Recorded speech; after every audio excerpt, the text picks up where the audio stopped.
अस्सलाम वालेकुम दोस्तों, मैं नाजिल और आप देख रहे हैं उर्दू मास्टर। तो स्वागत है आप सभी का आपके अपने यूट्यूब चैनल उर्दू मास्टर में। तो आज का हमारा मौजू है तरकीब। आज का हमारा मौजू है तरकीब। तो हम बताएंगे कि तरकीब क्या है और आपको तरकीब की मिसालें देकर बताएंगे। तो चलिए बिना टाइम वेस्ट शुरू करते हैं। जब हम दो बामाइने लफ्जों को ज़ेर हमजा से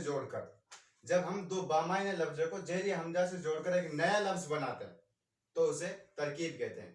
यानी दो बामायने लफ्जों के जिन लफ्जों के जिनके कुछ मायने निकलते हों, जब उन दो लफ्जों को जोड़कर हम एक नया लफ्ज बनाते हैं तो उसे तरकीब कहते हैं। जैसे काबिल तारीफ,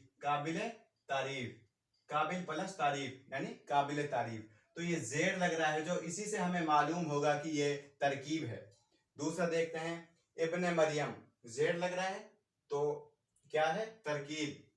इसके बता खाके वतन, ठीक है, जेड लग रहा है तो ये होता है तरकीब। और हमजा का हम दिखाते हैं आपको, नालाए सुबह, तो इसमें हमजा लग रहा है तो ये हो गया तरकीब। जलवाए तौर, तो ये हो गया तरकीब। उम्मीद करता हूँ आपको तरकीब के बारे में पूरी मालूमात हो गई होगी। अगर आपको हमारी वीडियो पसंद आई है तो हमारे चैनल को सब्सक्राइब करें। Thank you so much.